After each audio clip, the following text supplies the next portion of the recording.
District. These are the top 6 in no particular Wala, order. top 6. Kirby Guerrero, Chantal Baker, Jane Carlo Guerrero, Ayla Cristina Nicolay, Jessamay Bistodio, and Katia Penefiel.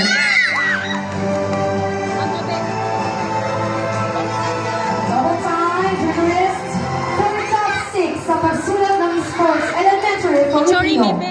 Ayla Cristina Ayun na. Nicolay, 6. from Mangolivas Elementary School. Principal, Sir George Rivera. SPA, Ma'am Evelyn Liparco. School paper, ang luntian.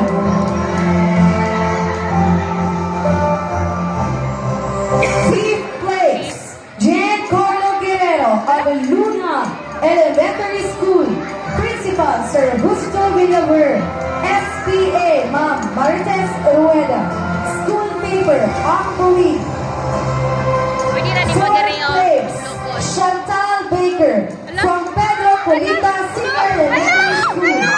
Principal, Sir Agustin Ortamay Jr. SPA, Sir Joseph Cañete. School paper, Panas. Third place, Kirby Guerrero of Luna Elementary School. School principal, Sir Augusto Villaver. SPA, Marites Rueda. School paper, ang buwig. Second place, Catlia Peña of the Pulan Central Elementary School. And for the first place, Jessamay Bistudio, again from Gabuyan Central Elementary School. Principal, Sir Rogelio Horada. SPA, Ma'am Joveline Dana. School paper, Kinam.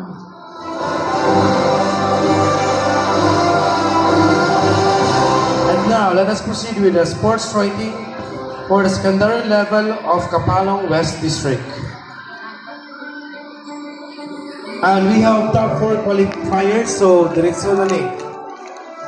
Fourth place, Jaya Sunete of Lara National High School. Principal, Gretchen Millaneta.